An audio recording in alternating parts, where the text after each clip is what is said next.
when people are talking about the importance of a job for identity, it really resonates with me because I had enough money that I could have worked at McDonald's for the rest of my life and still done very well in retirement, but I couldn't think of what job actually fit with me until I actually went back and I did a social work degree. And at the time I was thinking, oh, this is going to take 2 or 3 years, but I realized that it doesn't really matter anymore. I found a job that actually fits with me where I could be open.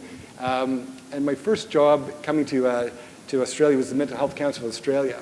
So I could actually disclose what had gone on in my life, and I found that disclosure was a protective factor for me because I didn't have to hide. It made such a difference to be able to go to work. Even I was funded for 1 day a week. I'd go more than that just to drop in and see how the guys were doing, but it was more about a place to go and acceptance. And through that, I met actually Bernard and Ingrid at a THEMS conference.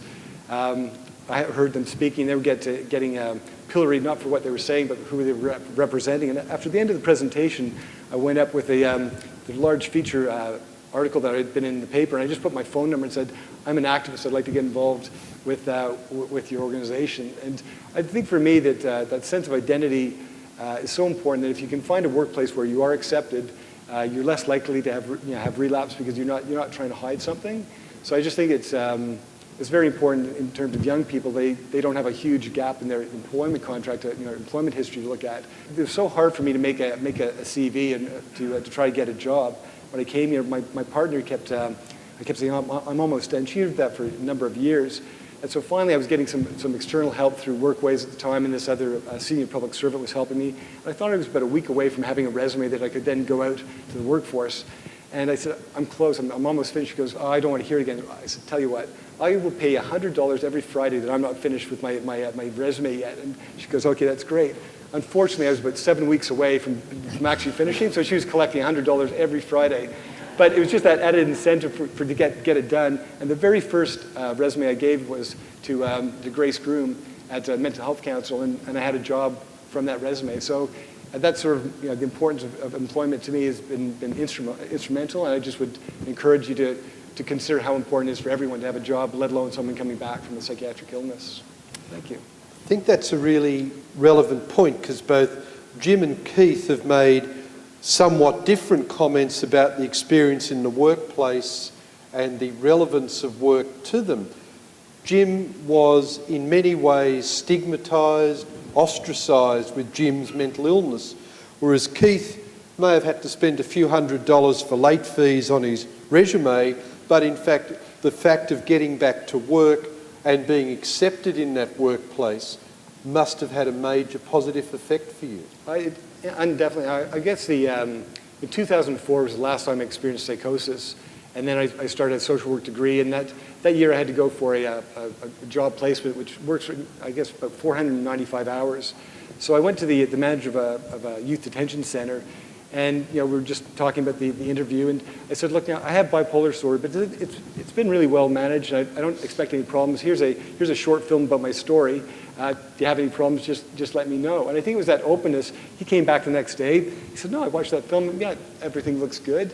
And that moved on from it. And then I didn't experience any problems until 2008 when I was working at Youth Justice in Canada. I was really sort of Youth Justice in Canberra. I was really pressured with reports for court. They have to be due by a certain time. And I had some really, really intense clientele. And I found myself starting to spin into that old habit of depression and really dropping quite rapidly. And I was quite concerned that sort of the suicidal ideation really started to become quite present. And because I had gone to that workforce and they knew my issues, I actually phoned my supervisor up on a Saturday on her mobile and we said, can we get together for a coffee? We got together for a coffee, and within half an hour, she'd sorted out, like I was saying, oh, I'm doing a terrible job. Everything's spinning out of control. She said, no, you're doing a great job. Let's work on these 2 or 3 clients. What do you want to do with this? And by the time I finished that coffee, my depression actually started lifting. So it wasn't so much that she was an expert in anything about to do with mental health. She was just there as a good supervisor, and she supported me at a time when I needed it. So I just think it was just sort of that if I couldn't have done that had I not disclosed to her in the first place.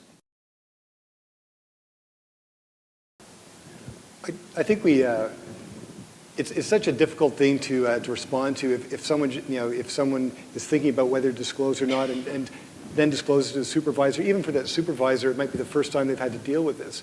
I actually think that it would be helpful to have some guidance around these issues that could be put into play even on the internet or pulling in research. So one, you create a dialogue for discussion, even in an awareness in the workplace that these are issues that will come up. So it's a natural, you normalize what's going to happen. Then you might want to normalize, well, here are some suggested positive ways that someone could disclose their mental health issues, and this is how the supervisors should respond in these circumstances. So you're not leaving it up to chance on that day that a person's had a bad day.